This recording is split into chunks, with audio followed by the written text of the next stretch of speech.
The alarm rang through the deep space station with a sound that made Zixtai lift his head from the data screens. He had been studying gas samples from the planet below for 6 hours without stopping. The Velthari did not need rest like other species did. They could work for days without feeling tired. But this alarm was different from the usual station alerts. "Commander Zixtal to the communication center immediately," came the voice through the speakers. Zixtal stood up from his chair and walked down the long metal hallways of the research station. The station orbited around a huge gas planet called Kepler 442b. It was a quiet place where scientists studied the strange gases and rocks floating in space. When Zixtal reached the communication center, he saw Operator Velinux standing by the main screen. Her blue skin looked worried, which was unusual for their species. The Velthari had learned long ago to control their emotions. They believed feelings made people weak and stupid. "What is the problem?" Zixtal asked in their calm way of speaking. "We received a distress signal from an unknown species," Velinux replied. "The signal comes from a damaged ship near the asteroid belt. They call themselves humans." Zixtal looked at the screen showing the strange symbols and sounds. The transmission was very basic, using old electromagnetic waves instead of the advanced quantum communication that most space-traveling species used. It seemed these humans were not very advanced. "Their message says they need help," Velinux continued. "Their ship is badly damaged and they have wounded crew members. But Commander, we have never heard of humans before. Our protocols say we should report this to the collective first and wait for orders." Zixtal studied the data on his screen. The human ship was small and appeared to be some kind of exploration vessel. Its energy readings were weak, and several hull breaches showed on the sensors. If these beings were truly in danger, they would not survive much longer in the cold vacuum of space. "How many life forms are on their ship?" Zixtal asked. 12 beings, though some appear to be injured based on their bio readings. Velinux answered. The logical choice was clear. Unknown species could be dangerous. The Velthari Collective had strict rules about first contact situations. But something about the desperate tone in the human transmission made Zixtal pause. He had never heard such emotion in a distress call. "Prepare a rescue ship," Zixtal ordered. "I will lead the mission personally." Velinux looked surprised. "Commander, the protocols clearly state—" "I am aware of the protocols," Zixtal interrupted. "But these beings will die if we wait for approval from the collective. We can study them and determine if they pose a threat after we save their lives." Within an hour, Zixtal and a small rescue team approached the damaged human vessel. The ship was called New Frontier, according to the markings on its hull. It looked nothing like the smooth, curved designs of Velthari ships. Instead, it had sharp angles and seemed to be built for function rather than beauty. The rescue ship docked with the human vessel, and Zixtal entered through the airlock. The first thing he noticed was the smell. It was organic and warm, unlike the clean, filtered air of Velthari's ships. The second thing he noticed was the noise. "Help is here!" Someone shouted in the distance. "Jake, the aliens are here to help." "U.S." Zixtal walked down a narrow corridor toward the voices. The walls were covered with strange panels and screens that flickered with damage. He found the humans gathered in what appeared to be their main control room. The first human he met was tall with dark hair and wore a uniform that marked him as the ship's leader. "I'm Captain Jake Morrison," the human said, extending his hand in a gesture Zixtal did not understand. "Thank you for responding to our distress call." Zixtal observed the captain carefully. The human showed signs of stress and fatigue, but also something else: relief, gratitude. These emotions were visible on his face and in his body language. The Velthari had eliminated such displays centuries ago. "I am Commander Zixtal," he replied in the human language, which his translator made possible. "What happened to your vessel?" Captain Morrison's expression changed to anger, another emotion that fascinated Zixtal. "We were attacked by raiders. They came out of nowhere and hit us hard. We lost 4 crew members and barely escaped with our lives." A female human approached them. She had short blonde hair and carried a medical device that Zixtal did not recognize. "I'm Dr. Lisa Grant," she said quickly.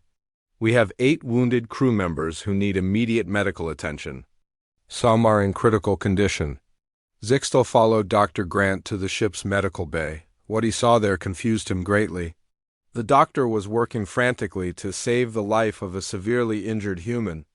2 other crew members helped her, even though they were also wounded. One had a deep cut on his arm that was bleeding, but he ignored his own injury to assist others. "Why do you not treat your own wounds first?"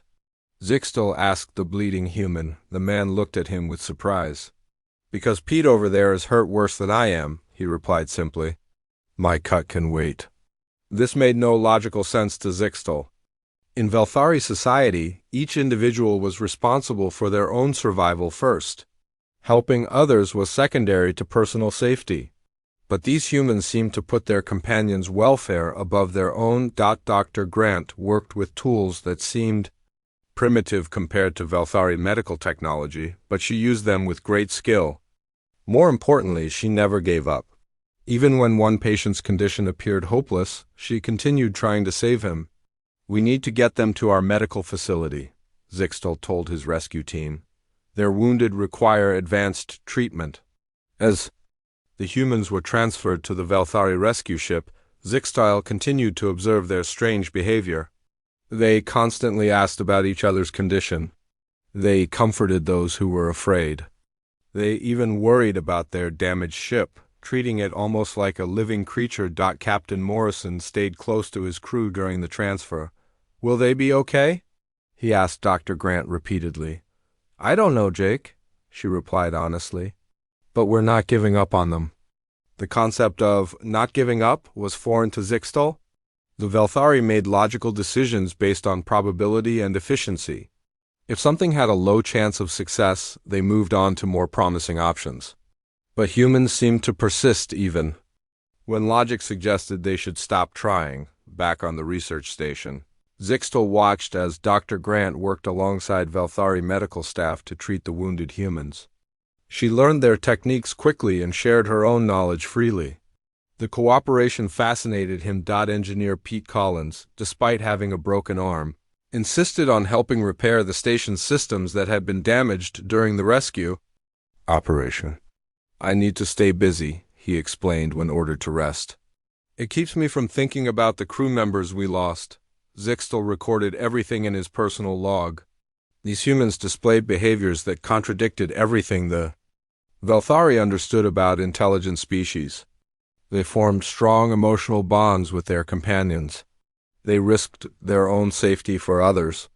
They refused to abandon hope even in hopeless situations. Most puzzling of all was their reaction to loss. When they spoke of their dead crew members, they showed grief, actual sadness for beings who could no longer contribute to their survival. The Velthari acknowledged death as a natural part of existence and moved on efficiently. But humans seemed to carry the memory of their lost companions like a burden. As the human crew recovered in the station's guest quarters, Zixtel began his preliminary report to the collective, but he found himself struggling to explain what he had observed. How could he describe beings who acted against their own logical self-interest? How could he explain the strength they seemed to draw from their emotional connections? The answers to these questions would have to wait. For now, Zixtel had 12 rescued humans to study and protect. Little did he know that in 3 days, their presence would become far more significant than anyone could imagine. 3 days had passed since the rescue when the station's long-range sensors detected something that made Station Administrator Kalanox call an emergency meeting. Zixtel entered the command center to find the senior staff gathered around the main display screen. The image showed dozens of red dots moving toward their position. 47 ships approaching from the outer system, reported sensor operator Kyleton. Configuration matches the raider vessels described by the humans. They appear to be what the humans call the Korth Empire. Zixtel felt his analytical mind processing the tactical situation. The research station had minimal defensive capabilities. It was designed for scientific work, not military action. Against such a large force, resistance would be illogical and futile. Estimated time until they reach our position: Administrator Kellenox asked in the calm tone their species always used during crisis situations. 14 hours at their current speed, Kylotin replied. Begin evacuation procedures immediately, Kellenox ordered. All personnel to the escape pods. We will abandon the station according to Protocol 7. Zixtal nodded in agreement. This was the logical response. The Velthari valued knowledge and resources, but they valued survival more. There was no shame in tactical withdrawal when faced with overwhelming force. Administrator, came a voice from the communication station. The human captain requests permission to address the command staff. Kellenox looked puzzled. For what purpose? He did not specify. He only said it was urgent and concerned the approaching fleet. Within minutes, Captain Jake Morrison entered the command center.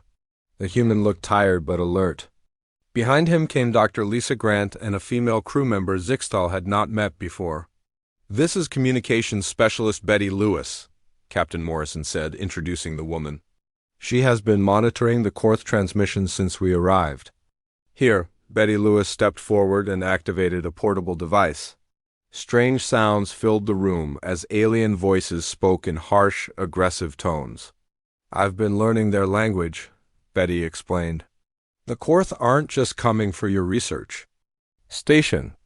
According to their communications, they plan to use this attack as a diversion. She pointed to the star map displayed on the main screen.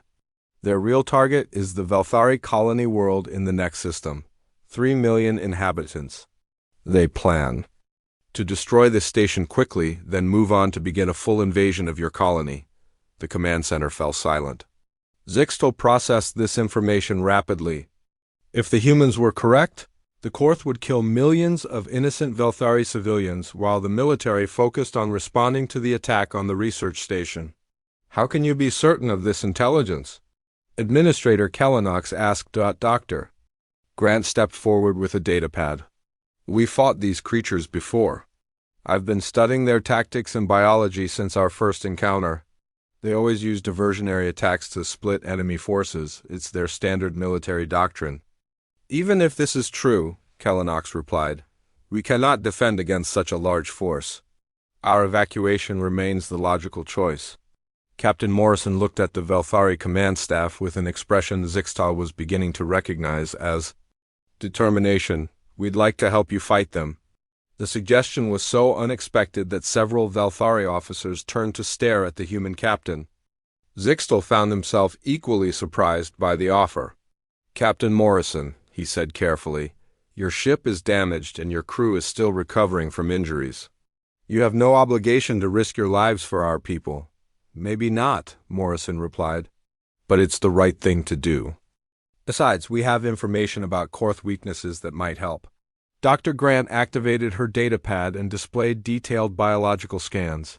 Korth physiology has several vulnerabilities.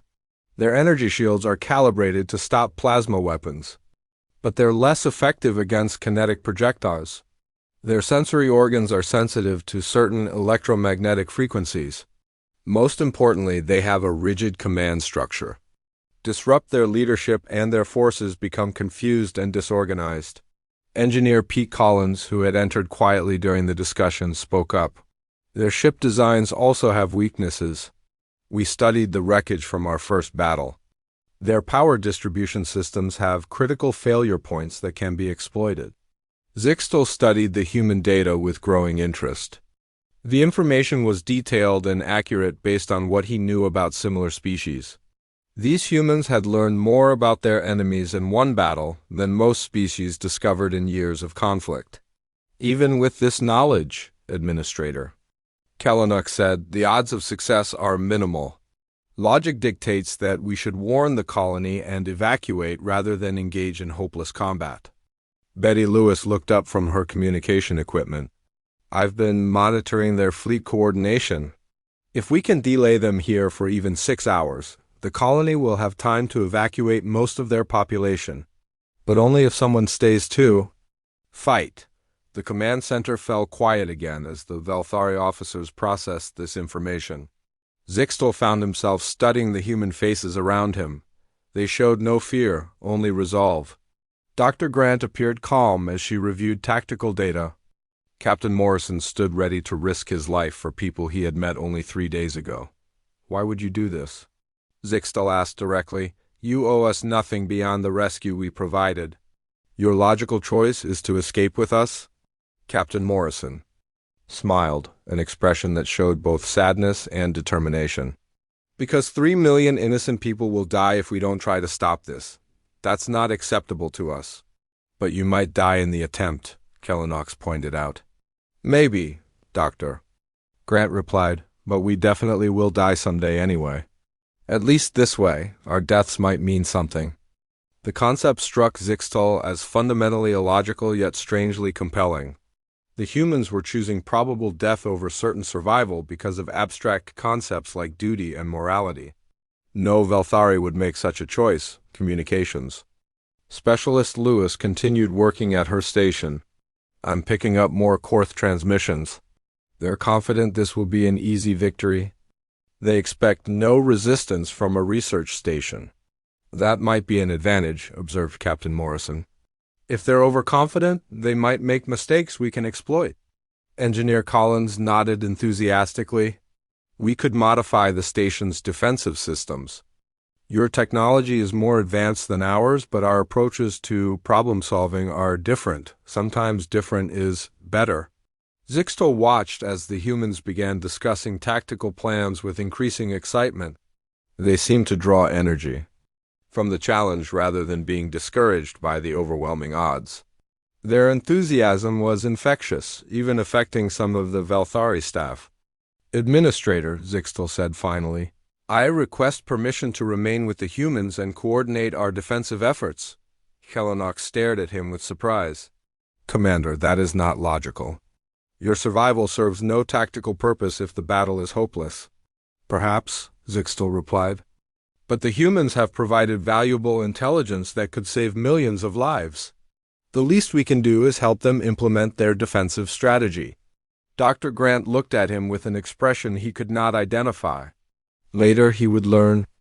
It was gratitude mixed with respect. If you're staying, you'll need to understand how we fight, Captain Morrison said. Humans don't always follow logical tactics. Sometimes we do things that seem crazy but work anyway. I'm beginning to understand that about your species, Zixtal replied. Over the next few hours as the Korth fleet drew closer, Zixtal observed the transformation of the research station. The humans worked alongside Velthari technicians to modify systems and prepare defenses. Their approaches were indeed unconventional, but they achieved results that surprised everyone. Betty Lewis established a communication network that could interfere with Korth coordination signals. Pete Collins designed improvised weapons that used the station's industrial equipment in ways the designers never intended. Dr. Grant prepared medical facilities that could handle casualties from both species. Most remarkably, Captain Morrison convinced half the Velthari staff to remain and fight. Not through logical arguments, but through his personal example of courage and dedication. Watching him, Zixtal began to understand how human emotions could become a source of strength rather than weakness. As the enemy fleet entered visual range, Administrator Kellenox made the final decision to stay and fight. Perhaps, she said quietly, there are some things more important than logical survival. Zixtal agreed, though he was not yet sure why. All he knew was that these strange, emotional humans had shown him something his species had lost long ago. They had shown him what it meant to fight for others rather than just for oneself. The battle was about to begin, and Zixtal was no longer just an observer. He was about to become a participant in something that would change his understanding of courage, sacrifice, and the true meaning of strength. The transformation of the research station from a peaceful scientific outpost into a military fortress fascinated Zixtal more than any experiment he had ever conducted. He followed the human team through the corridors, documenting their preparations. With the same careful attention he once gave to gas samples and mineral analysis, Chief Engineer Sam Hughes worked with 3 Velthari technicians in the main engineering section. Zixtal watched as Hughes explained his modifications to the station's defensive systems. using hand gestures and simple drawings when the translation systems could not keep up with his technical language. "See, your energy shields are designed to deflect plasma bolts," Hughes said, pointing to a complex diagram on the wall screen. "But if we reverse the polarity and increase the frequency modulation, we can create an interference pattern that will disrupt their targeting systems." The Velthari engineers looked confused. That modification violates three fundamental principles of shield technology. One of them protested. Hughes grinned, showing his teeth in the human expression of amusement. "Sometimes you have to break the rules to win. Trust me on this one." Zixtal noted how the human engineer approached problems differently than his own species did. The Velthari always followed established procedures and tested solutions thoroughly before implementation. Hughes seemed to work on instinct and experience, making rapid decisions based on incomplete information. In the tactical center, Captain Morrison worked with Tactical Officer Carl Baker to plan their defense strategy. Baker spread out hand-drawn maps of the station and surrounding space, marking positions with different colored markers. "The Korth will probably try to overwhelm us with a direct assault," Baker explained to the assembled Velthari officers. "They're used to fighting enemies who retreat when faced with superior numbers, but we're not going to retreat." "What alternative do you propose?"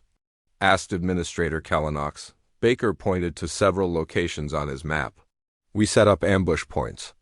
Here, here, and here. When they board the station, we hit them from unexpected angles. Make them fight for every corridor, every room. Turn their numerical advantage into a disadvantage by forcing them to spread out their forces." The strategy seemed chaotic to Zixtal. Velthari military doctrine emphasized maintaining organized formations and clear command structures. But Baker's plan deliberately created confusion and disorder as tactical advantages. "This approach seems highly risky," observed Security Chief Vexinar. "All good plans are risky," Captain Morrison replied. "The trick is making sure the enemy takes bigger risks than you do." In the medical bay, Dr. Lisa Grant established what she called a triage system. Zixtal observed as she organized medical supplies and designated treatment areas based on the severity of potential injuries. "We have to assume we'll have more wounded than we can treat properly," she explained to the Velthari medical staff. "So we prioritize based on who we can save and who can return to the fight quickest." The Velthari doctors looked uncomfortable with this approach. Their medical philosophy focused on treating each patient with equal care and attention. The idea of deliberately choosing who to help first seemed wrong to them. "How do you decide who deserves treatment and who does not?" asked Chief Medical Officer Dexler. Dr. Grant paused in her preparations, and Zixtal saw something in her expression that he had learned to recognize as pain. "Nobody deserves to suffer," she said quietly. "But in combat we have to make impossible choices. Save the ones you can, mourn the ones you can't, and keep fighting so fewer people get hurt." The human doctor's ability to make such decisions under pressure impressed Zixtal, but it also disturbed him. How could someone carry the responsibility for choosing who lived and who died?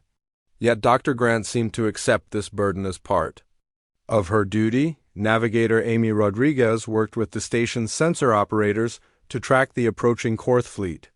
Her methods of predicting enemy movements puzzled the Velthari technicians, who relied on computer models and probability calculations. "They're going to change course in about 20 minutes, Rodriguez announced, studying the sensor displays. "How can you determine that?" asked sensor operator Kyleton. "Their current trajectory shows no indication of course correction." Rodriguez pointed to subtle patterns in the fleet formation that Zixtal could barely detect. "See how their lead ships are starting to spread out slightly? And the way their communication traffic just increased? They're preparing to deploy into attack formation."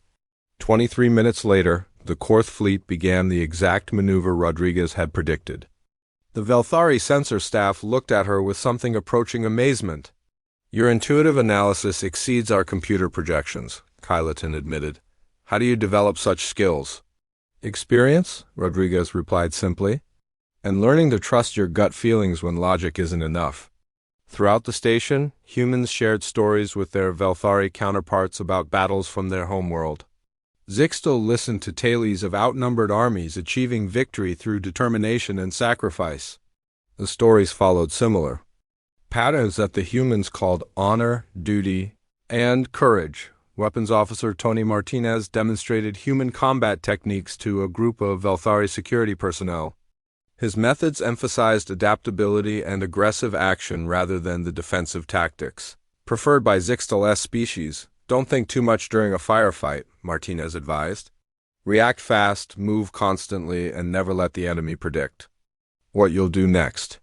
Confusion is your friend when you're outnumbered. The Velthari struggled with this advice. They had been trained to maintain formation, follow orders precisely, and make logical decisions under pressure. Martinez was teaching them to embrace chaos and trust their instincts. What if we make mistakes? Asked one of the security officers. You will make mistakes, Martinez replied. But the enemy will make mistakes too.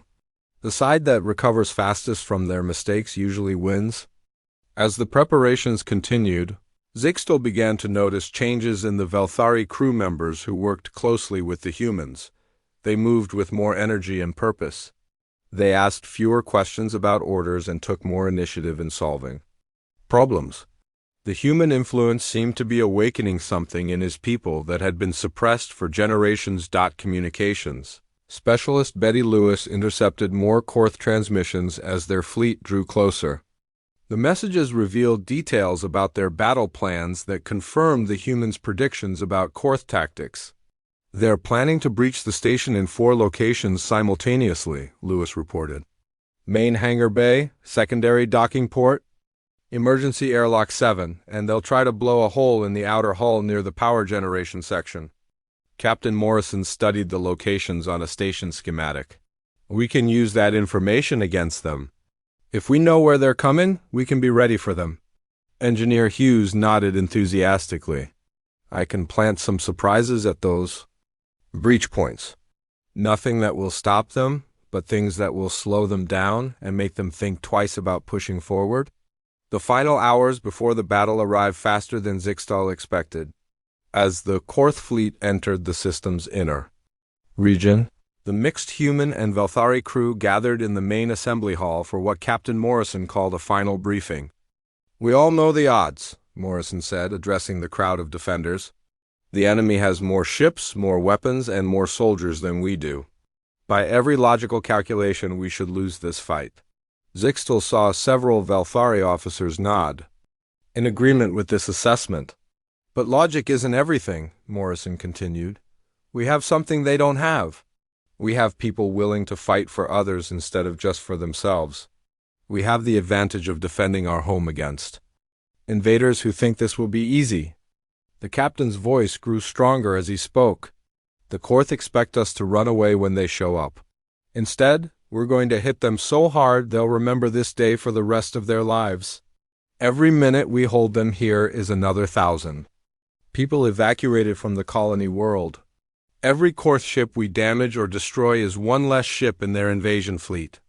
Zixtal felt something stirring inside him as he listened to Morrison's words. It was not logic or calculation, but something deeper and more powerful.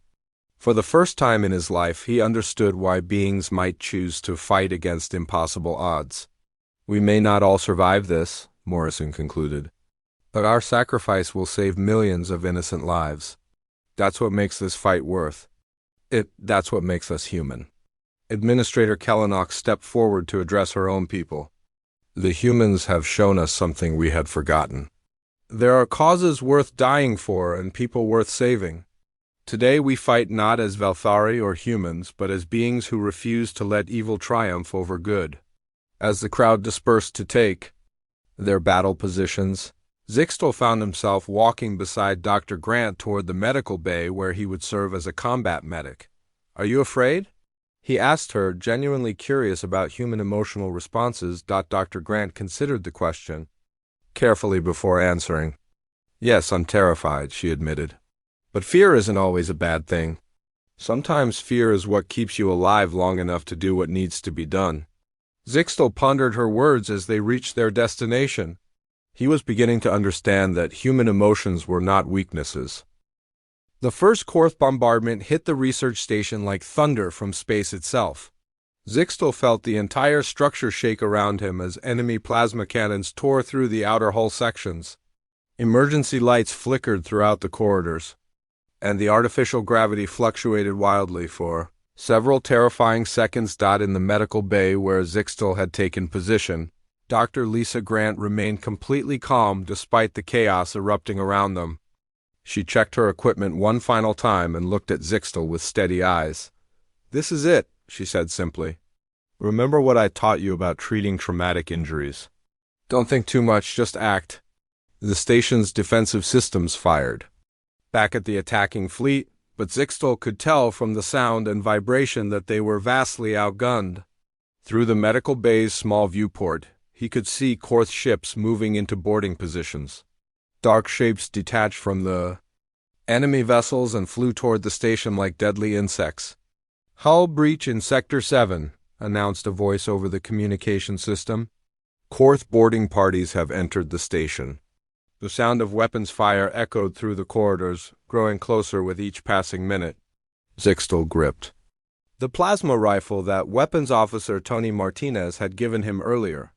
The human had spent an hour teaching him basic combat techniques, though Zixtel doubted his scientific training would prove useful in actual battle. "Don't aim for where they are," Martinez had advised. "Aim for where they're going to be.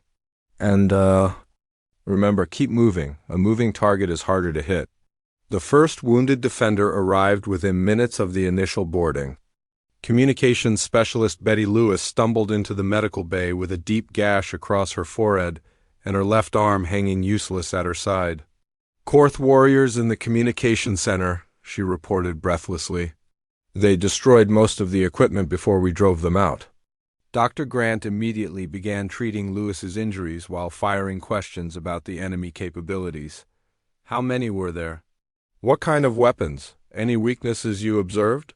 "6 of them," Lewis replied, wincing as Grant cleaned her wound. "Big, maybe 8 feet tall, with natural armor plating. They use energy weapons that punch right through our cover, but they're slow to reload." Zixtel recorded this information while assisting with the medical treatment. The Korth seemed to be exactly as the humans had described them during their briefings. Powerful but predictable, following rigid tactical patterns. The sound of fighting grew louder as more enemy forces breached the station's defenses. Through the communication system, Zixtel could hear Captain Jake Morrison coordinating the defense from the main command center. "Rodriguez, fall back to checkpoint 3. Hughes, how long until those modified shields come online? Baker, I need your team to reinforce the hangar bay immediately." Despite the chaos, Morrison's voice remained calm and controlled. He seemed to thrive under pressure, making rapid decisions and adapting to changing circumstances faster than any Velthari commander Zixtel had ever observed. More wounded arrived at the medical bay in a steady stream. Velthari security officers with plasma burns, human crew members with projectile wounds, and even some injured civilians who had been caught in the fighting. Dr. Grant moved between patients with incredible efficiency, somehow knowing exactly who needed treatment first.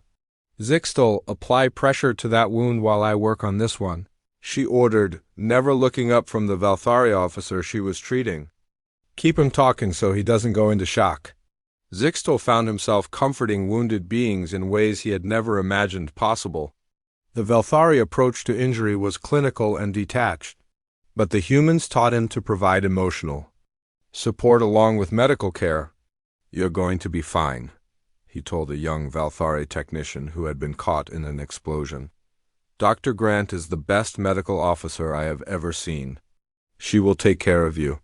The technician looked at him with surprise.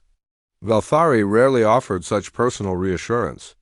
But Zixtel found that the words seemed to help both the patient and himself. A tremendous explosion somewhere in the station's lower levels shook the entire structure. Through the communication system came Engineer Sam Hughes's voice, sounding excited rather than worried. "That's one of my surprises going off," he announced cheerfully. The Korth just learned what happens when you try to force your way through a modified power coupling. Dr. Grant smiled grimly as she worked on another patient. Sam's been planting booby traps throughout the station. He calls it creative engineering.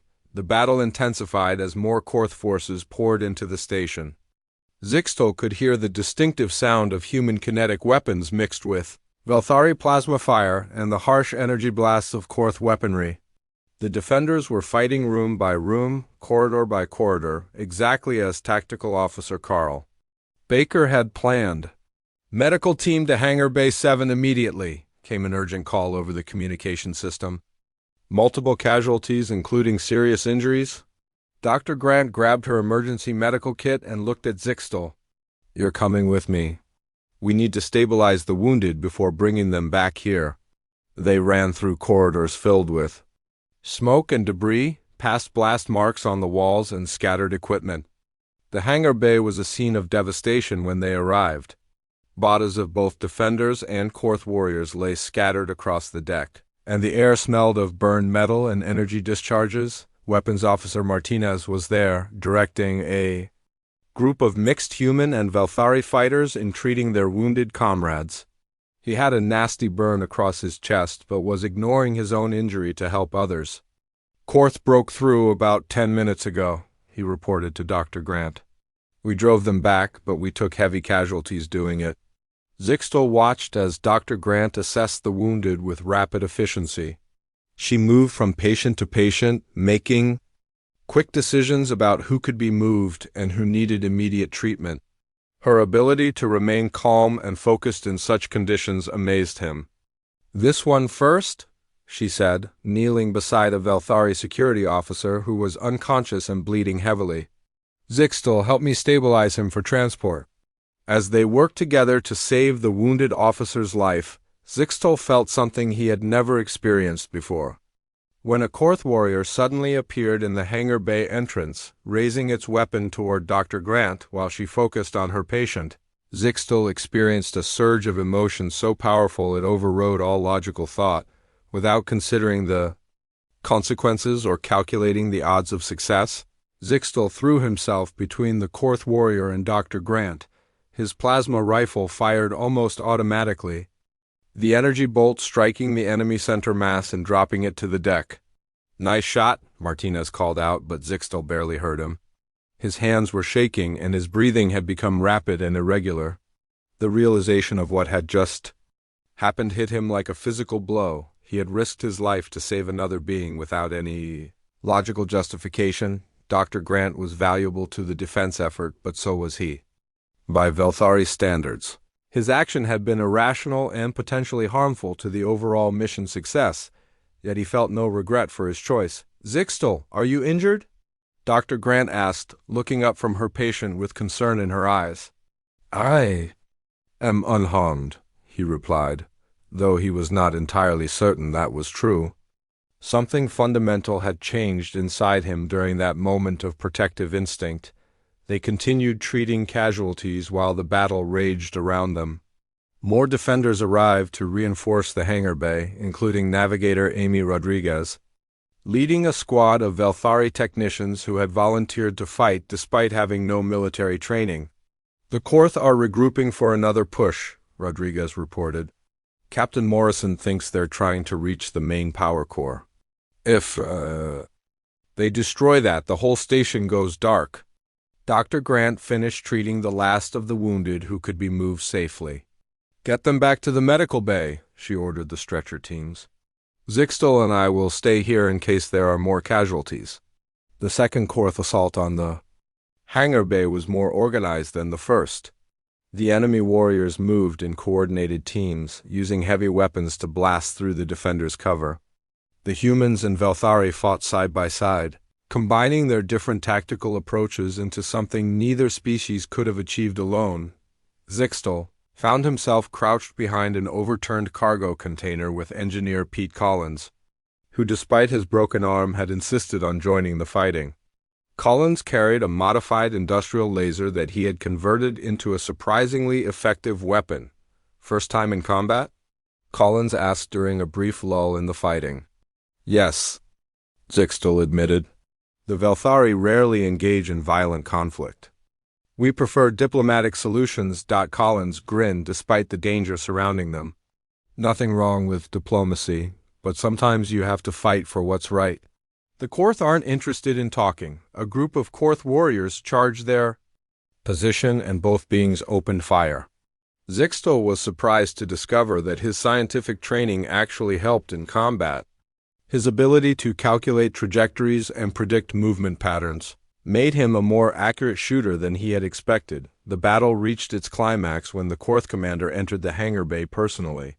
The creature was larger than the other warriors, covered in elaborate armor that seemed to deflect energy weapons.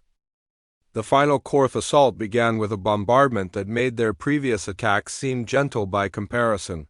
Massive explosions tore through the research station's outer sections, and Zixtal felt the artificial gravity systems failing his power. Fluctuated wildly throughout the facility. In the command center, Captain Jake Morrison studied the tactical displays with growing concern. The approaching Korth ships were much larger than the previous assault vessels, designed for planetary bombardment rather than boarding actions. They're not planning to capture the station this time, he announced to the assembled defenders. They're going to destroy it completely, then move on to the colony world. Administrator Kellenox looked at the sensor readings with her usual calm expression, but Zixtal could see worry in her eyes. Our defensive systems cannot withstand that level of firepower. Even our modified shields will fail within minutes. Morrison turned to engineer Sam Hughes, who was working frantically at a repair station despite having bandages covering half his face. Sam, how long until you can get the main reactor back to full power? Maybe 20 minutes if nothing else breaks. Hughes replied without looking up from his work. But even at full power, we can't stop those heavy assault ships? Dr. Lisa Grant entered the command center carrying a datapad filled with casualty reports. Her medical uniform was stained with blood from treating wounded defenders, but her expression remained determined. We've lost 30% of our fighting force, she reported quietly. The wounded who can still fight are asking to return to their positions, but most of them should be in medical beds. Zixtal watched the human leaders process this information. By every logical calculation, the situation was hopeless. They had insufficient firepower, too few defenders, and no realistic chance of survival against the approaching enemy fleet, yet none of them suggested surrender or evacuation. Communications Specialist Lewis, can you still monitor Korth transmissions? Morrison asked. Betty Lewis nodded from her position at a makeshift communication station. Their jamming is getting stronger, but I'm still picking up fragments. They're coordinating for a synchronized strike in about 15 minutes. Morrison studied the tactical display for several long moments, then looked at his crew with an expression Zixtal had learned to recognize as desperate determination. We need to buy more time for the colony evacuation, he said finally. There's one option left, but it's going to require someone to pilot a ship directly into their flagship. The command center fell silent as everyone understood what Morrison was suggesting. A suicide mission against the most heavily defended ship in the enemy fleet. I'll do it, Morrison continued. We can load one of the cargo ships with explosives and detonate it inside their main vessel. That should disrupt their coordination long enough for the colony to finish evacuating. Dr. Grant stepped forward immediately. Jake, that's suicide. There has to be another way. If there is, I can't see it, Morrison replied calmly. One life to save 3 million. The mathematics are pretty clear. Zixtal felt that strange surge of emotion again as he listened to Morrison's plan. The human captain was prepared to die for people he had never met, for a cause that offered him no personal benefit. It was completely illogical and absolutely inspiring at the same time. Captain Morrison, Zixtal said, surprising himself by speaking up. Your plan has a fundamental flaw. You cannot pilot the ship and detonate the explosives simultaneously? The timing requires precision that manual control cannot provide. Morrison looked at him with curiosity. What are you suggesting? Remote piloting, Zixtal explained, his scientific mind working through the technical challenges.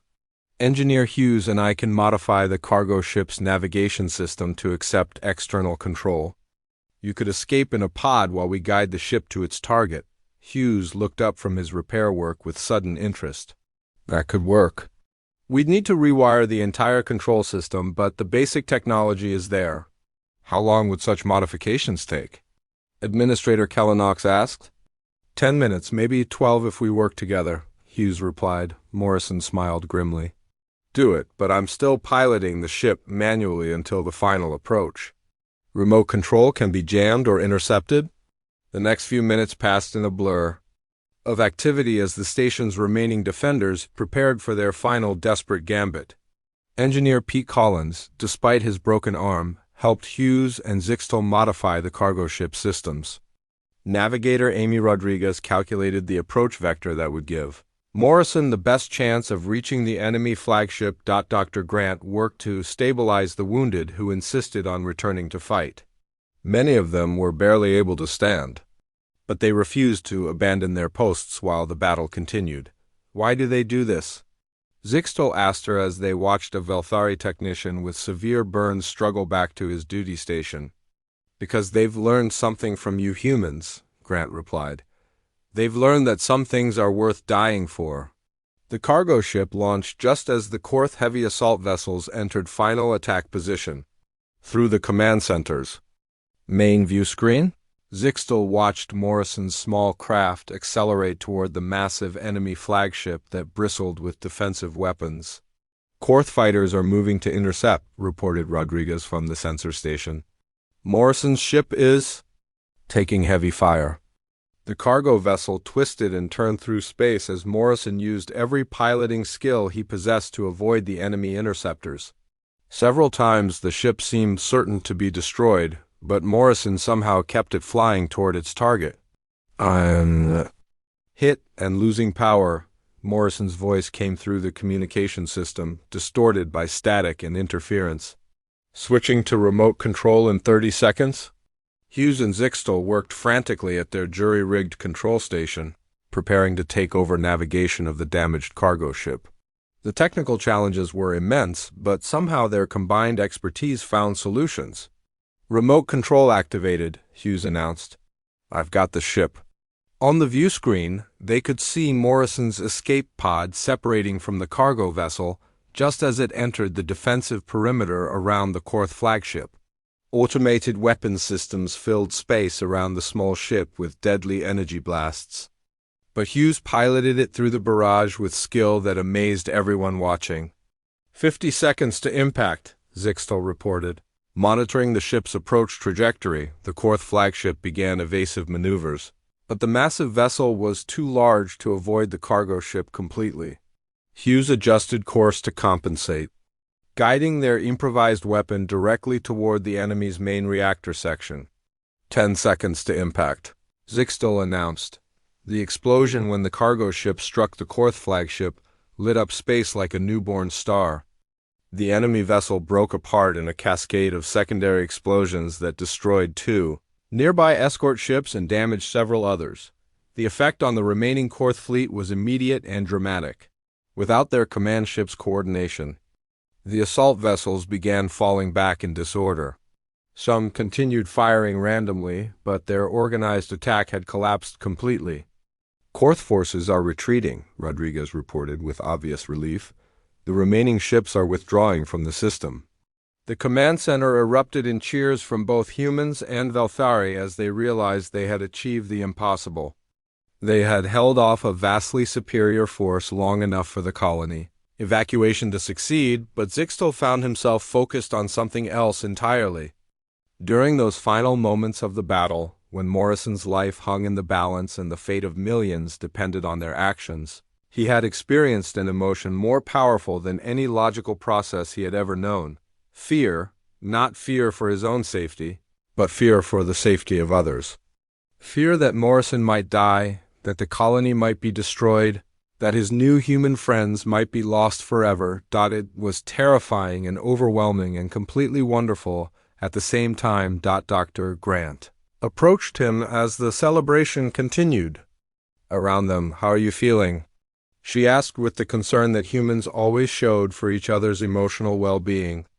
I am experiencing fear, Zixtal replied honestly, and I believe I am beginning to understand why your species considers it valuable.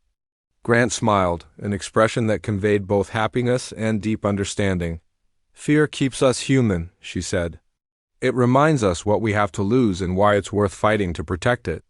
Over the following hours, as rescue ships arrived, from both human and Velthari space, Zixtal helped treat the wounded and repair the damaged station.